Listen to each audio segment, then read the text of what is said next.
Hello, my name is Michael Parker, and welcome to Antidote. Today we're going to be talking about the rise of artificial intelligence, transhumanism, and the nature of consciousness. Our guest is Dr. Susan Schneider. She is an associate professor of philosophy at the University of Connecticut. She specializes in metaphysics, neuroethics, and cognitive science. She's also an author of the book Science Fiction and Philosophy. Dr. Schneider, welcome to the show. Hello. Thanks for joining us. Thank you for having me. Recently, you were a signatory to an open letter, I believe, by the Future Institute of Humanity regarding the reasonable development of artificial intelligence. Some of the other signatories to that were Elon Musk, Stephen Hawking, Nick Bostrom. My question to you is, any sufficiently advanced artificial intelligence would be able to redesign itself and self-replicate very quickly. So is it even possible to create a human-friendly, benevolent artificial intelligence for the long run? That's a good question. It's probably possible, but it may not be the most probable outcome of the development of very advanced general purpose artificial intelligence. So Nick Bostrom, in this really interesting new book, talks about the development of AI that's super intelligent, that is smarter than humans in virtually every domain. And the big worry that he articulates in the book, and this gives rise to a lot of the concern in the artificial intelligence community that's been discussed in the media, is that there'll be a control problem. There won't be a way for us to control the development of super intelligent AI so that it works for human ends and in tandem with our interests rather than against us. It's not that it will necessarily want to take us out. It's just that its main goals may not be hospitable to the continuation of human life. It may have different priorities from us depending on how far evolved it is over time. Right. And I mean, Nick Bostrom uses an example of something that wants to make paper clips, which doesn't sound like, something a super intelligence would really want to do. But the idea is colorful because it illustrates that a super intelligence could have the means to use all the matter on the planet for a rather boring, mundane end that would, in fact, lead to the ruin of humanity. Because, if all the matter on the planet is used to make paper clips, it obviously wouldn't sustain human life. Understood. Well, let me ask you this. Many of the developers of artificial intelligence are also staunch and enthusiastic supporters like Ray Kurzweil. So how do we kind of entrust them to have a profound and conscientious approach to their creations? Right. So there are vested interests. I mean, the people, in DeepMind, say, which is a company that Google just purchased, they obviously want the development of AI to succeed, but the people who have been advocates of AI over the years, and by AI here I mean domain general AI and especially super intelligent AI, they generally are quite concerned, and we've seen that a lot recently. There have been a lot of meetings devoted to the development of safe superintelligence, and this has been encouraged by the book that Nick Bostrom wrote. So we can only hope. I mean, it is, somewhat unsettling. We just have to hope for the best. I read the other day, there was a gentleman who was involved in the creation of AI, and he was a young man, and he was not too concerned. He felt this was much ado about nothing, and he said that he didn't get the argument about AI being adversarial to our future, and he thought that if the AI didn't like us, we would just build new AI and turn that off. But that seems incredibly naive to me. Right. So Bostrom goes through a lot of different scenarios in his book, such as keeping AI in the box, where we just look at what the AI calculates and we box it in so that it doesn't have a great understanding of the external world and it can't act in the external world. But the problem is that superintelligent AI, by definition, is smarter than humans in every domain, okay? So if that truly can be developed, it could probably fool us into letting it out of the box. In fact, there have been some papers on this indicating that AI would quickly encourage humans to let it out of the box, and so on for other type of safeguards. I mean, if an AI is really that smart and it wants to act in the world, it's going to know that it has a kill switch, for example. And yet the genie would be out of the bottle and making promises, right, and that would be that. Right, right. Well, let me ask you this. Let me take another track, because this has finally reached the mainstream where we're even discussing the idea that AI could represent a threat to human existence.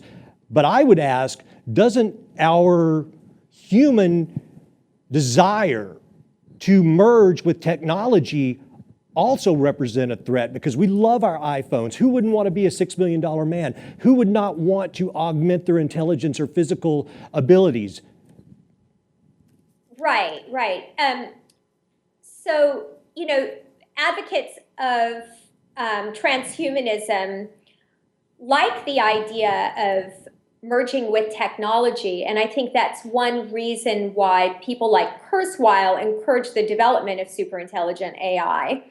I'm all for radical life extension and brain enhancement. I mean, who wouldn't love to be able to remember a phone number or remember students' names, or be smarter in really important ways, learn a whole new language in an hour. My problem, though, is it's difficult to see how, in the cases of these radical brain enhancements, that enhanced creature is genuinely us. And I think that's something that people need to start thinking about. Like, we need to think about philosophical theories of the nature of a person and think about what it is for the person to continue existing. I mean, could a person in principle go from being, organic, carbon-based, to being the same person yet be largely silicon-based? I mean, I'm more skeptical about that than other transhumanists. They tend to think, no, the stuff that makes me up is not essential to who I am. I could be made up of silicon and still retain the same mind as I had before. I understand that argument. I don't know if I agree with it either. And I would also say that I'm relieved to know that there are people like yourself who are pondering these big questions, because the big questions today do regard the advancing technology and how it will affect our behavior. Let me ask you this. One of the more radical ideas that's been discussed in movies is the idea of uploading your mind to some form of medium, computer, et cetera. And in your work, you have described the act of uploading your mind would be a destructive act, in that if you were able to do that truly, if you were able to upload your consciousness to a computer, then you would cease to exist. Why is that? Okay, yeah. So some people think that you would be like Johnny Depp in the film Transcendence, Right. Where you could find out that you're going to die and you could plan to upload and then continue surviving, right? And you would no longer be a carbon-based biological creature. You would now be a silicon-based creature, and you could even say, in principle, merge with the internet, right? The way that Johnny Depp did. Okay, so I think we need to think very carefully about these scenarios. I don't see a good reason to believe that we would survive if we try to upload. I mean, think about it like this. When your brain is scanned, right, it's destroyed. And the information is sent to a computer, and it could be that your mind is reconstructed even miles away and that it's downloaded, right? Ordinary physical objects don't move that way, right? I can't, move a coffee cup by uploading it and download it somewhere else. It's a different cup. It's not the same cup, right? Ordinary objects trace a continuous trajectory through space-time. Mm-hmm. Okay, they don't just drop out of the space-time continuum and then go somewhere else.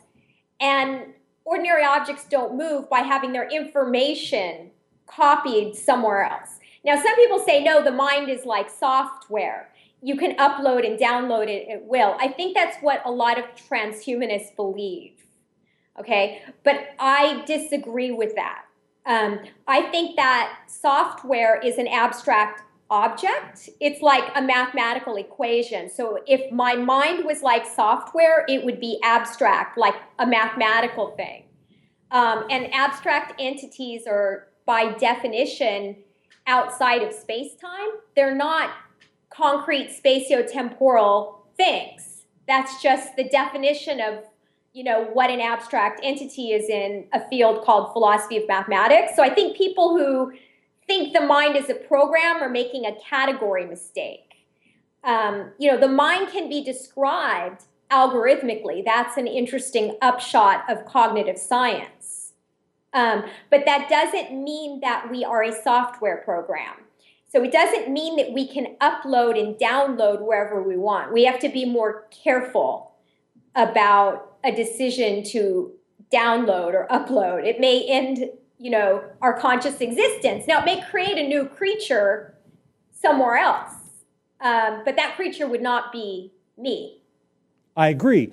And that also poses the question that if you were able to upload, and you discuss this in your work, now, if what we've uploaded, is this merely a copy, or is this a genuine, conscious entity? I don't know. Yeah, I don't know either. I mean, I can only tell you that it's a huge philosophical problem, and we'll probably never be able to definitively rule out the possibility that an artificial creature, that is something that, let me be careful here. What I mean is something that is made of silicon rather than carbon, okay? We'll never know for sure that that creature is conscious. It will behave as if it's conscious if it's a copy of us. But we'll never really be able to get into its head and know what its experiences are like. But we can kind of say that it's more likely than not that that creature is conscious for a variety of reasons that have to do with the fact that our own brain is computational, and there's no in principle reason that a silicon-based system can't think intelligently.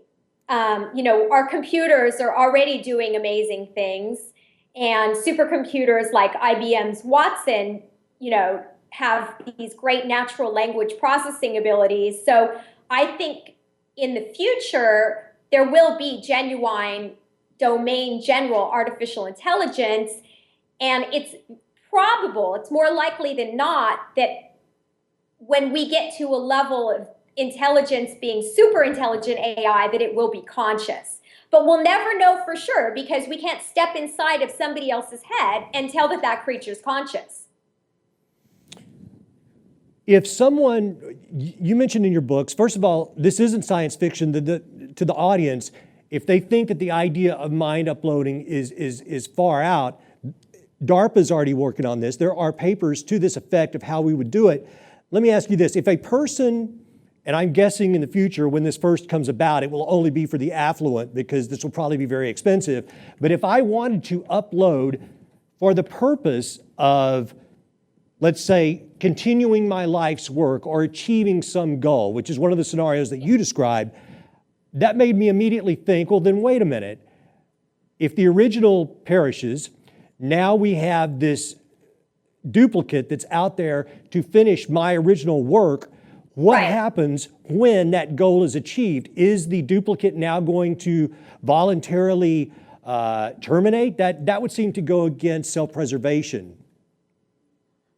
Well, I don't think it would be ethical. I mean, one thing that the transhumanists like Kurzweil are very good at is being very sensitive to the rights that these artificial intelligences deserve.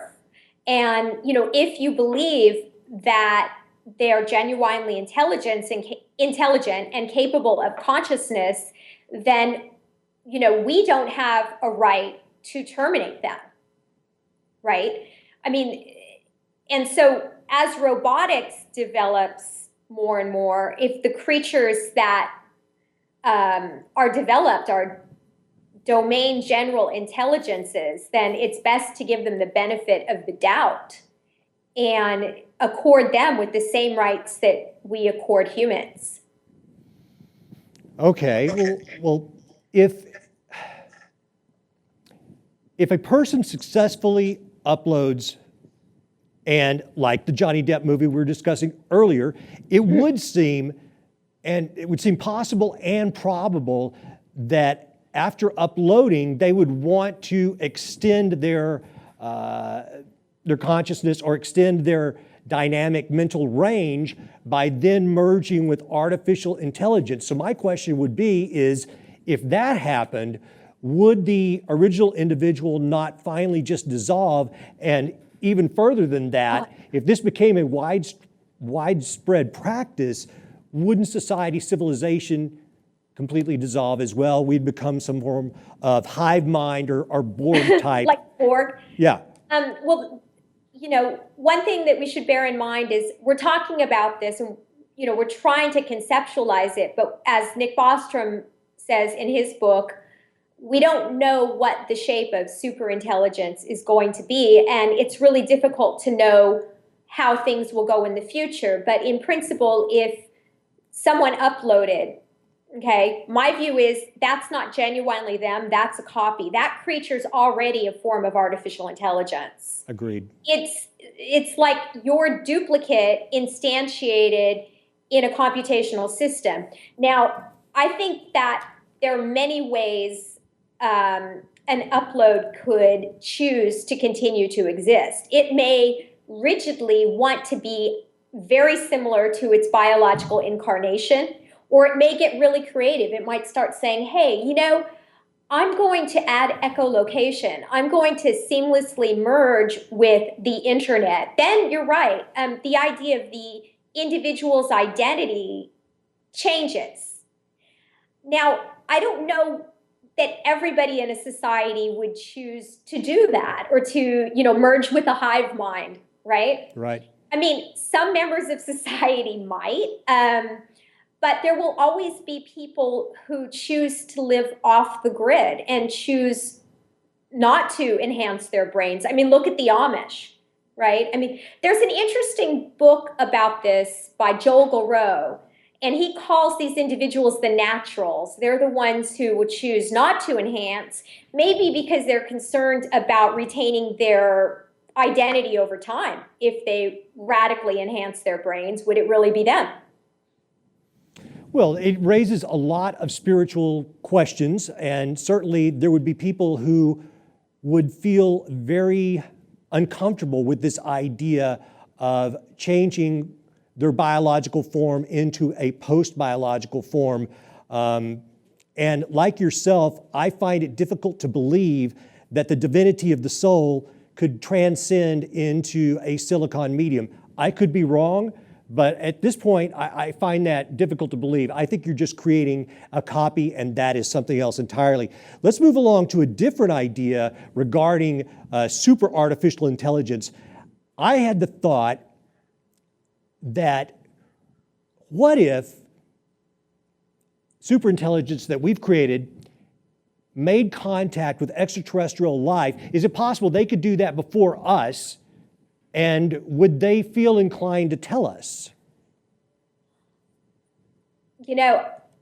I really don't know how that would play out, because it's difficult to know what a superintelligence is going to be like.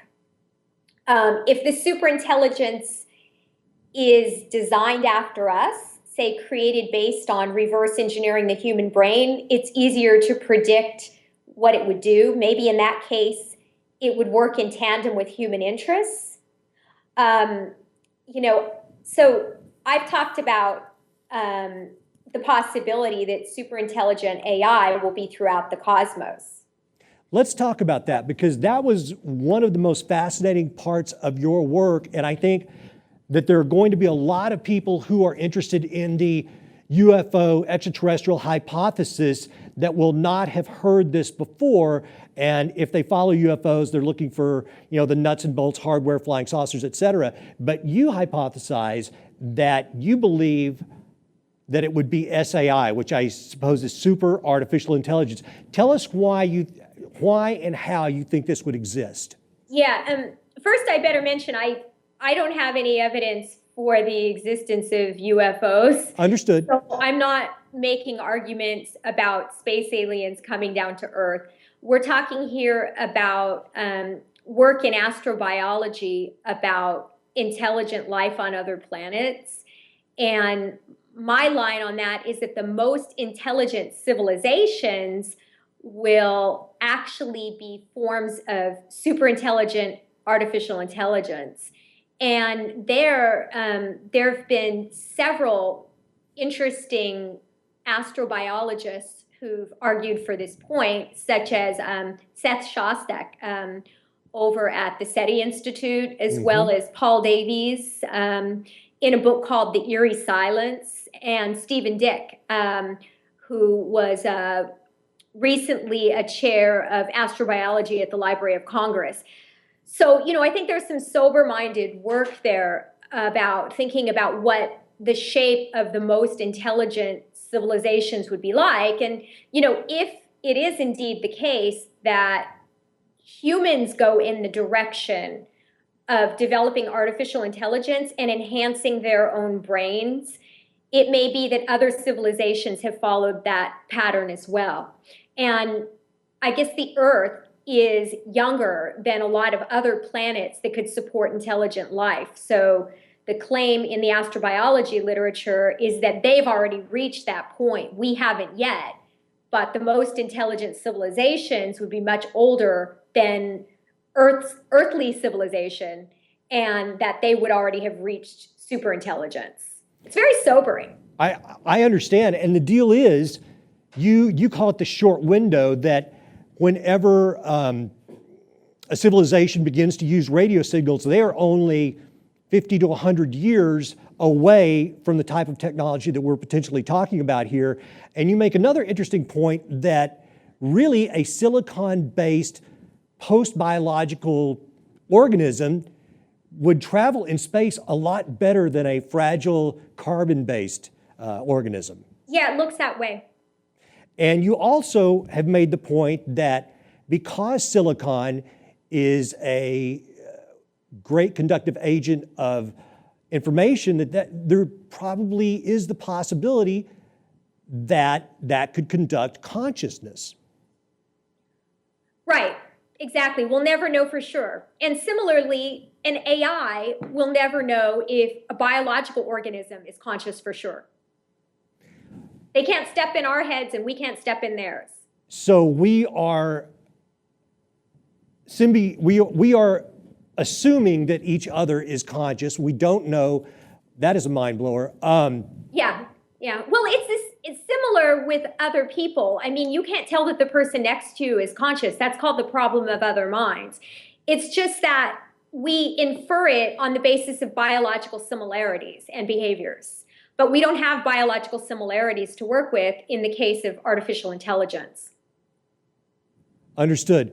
So I guess really what all this comes down to, when people talk about this fear of artificial intelligence and would it supersede us, would it make us obsolete, I guess the one thing that keeps coming back to my mind and to your work then is, what is in fact the nature of consciousness? And can consciousness exist in a non-biological medium? And I would even say, if consciousness cannot exist in a non-biological organism, then would it be without bias? Would it be impartial? And if so, would it really be that much of a threat? Does that make sense? Yeah, so if AI can't be conscious, it's still this, the same concerns still apply. I mean, it could be an information processing system with algorithms that are dangerous to human survival, or it could carry out tasks that are good for human survival. So, the only thing that happens if AI isn't conscious is that all the information processing goes on in the dark, if you will. There's no inner feeling to there's no inner experience that the AI creature is having.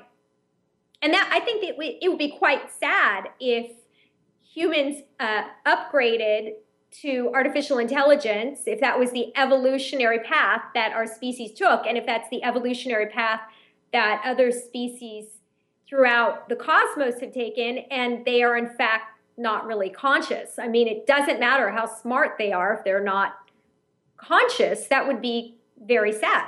There would be no experience in the universe. But having said that, I don't think that's likely. So you do believe ultimately that consciousness can transcend this postbiological barrier? Right, that's my best guess. But the problem is that we can't be certain. And so when people begin to make enhancement decisions, and it's good that we're starting to talk about this now, because Absolutely. we're going to need a lot of time to think about it. We have to reflect on these issues. So the philosopher John Searle has for a long time been arguing for a position called biological naturalism, which urges that computers are not the right sorts of things to be conscious. So I think we need to think about this issue. And we also need to think about theories of personal identity in the field of metaphysics, which pose questions about why we survive over time. Is it in virtue of having a soul?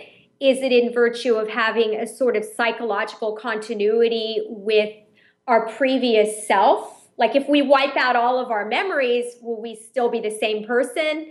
I mean, these are the kind of questions that metaphysicians in philosophy have been thinking about for a very long time. You mentioned that you believe as we approach the singularity, the concept of the self will become even more ambiguous. I believe that's how you said it, was this concept of the self, and related back to the topics that we're discussing, I guess, when does one not become human? Well, yeah, I mean, I think there are going to be a lot of important questions about what is it to be human? What is it to be a person? What is it to be life? And these are important debates to begin now. I agree. Like I said before, I'm very relieved that people like yourself are out there pondering these questions, because I think they haven't occurred to a lot of people, and it has seemed the realm of science fiction for too long. Right. But all one has to do is look at smartphones. I mean, 2007, I think, was the first iPhone, and now it is ubiquitous. Our behavior as human beings has actually changed as a result of smartphones. And so technology is moving very quickly. Do you believe that the singularity is a real thing and would happen as early as 2035? Well, I'm not going to say that it could happen as early as 2035. It could, or it could not. I mean, it's hard to know. Mm-hmm. But I will say that 10 years ago, when I first started thinking about these issues, it was a lot easier for people to dismiss them as science fiction-like. Now, I think the general feeling among those, people in cognitive science and especially computer science, philosophy, and whatnot, is that these issues that we're looking at are very important. Let me just fill in a few details. So, certainly, the Oxford Future of Humanity Institute has already been working on uploading the brain. A different group of scientists has recently uploaded a worm. That was called the Open Worm Project, and it's pretty interesting. They downloaded the worm into a Lego robot, and it behaved like a worm. right. Okay.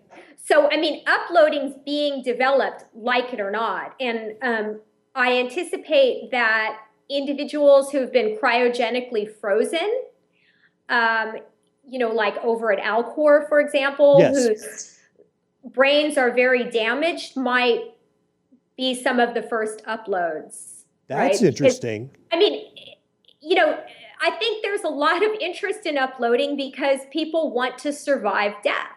Yes. Right?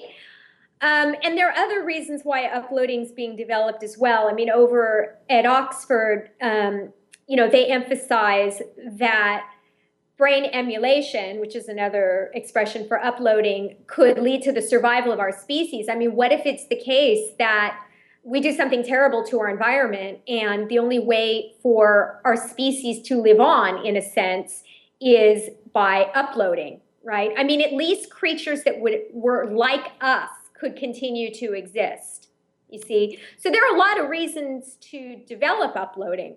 But anyway, this stuff is actually under development. And as for other kinds of brain enhancements besides uploading, I mean, people already have microchips for Parkinson's disease, and DARPA's been working on all kinds of chips in the brain for other problems like post-traumatic stress disorder, depression. It's just a matter of time before people begin to get more and more enhancements to their brain that are in a silicon-based medium rather than carbon-based. And my question is, well, if we begin to replace parts of the brain that underwrite conscious experience with silicon-based components, are we actually eliminating our conscious experience? That's my first question. And the second one is, would we actually be doing things which led to our own survival, or would we actually be creating a different creature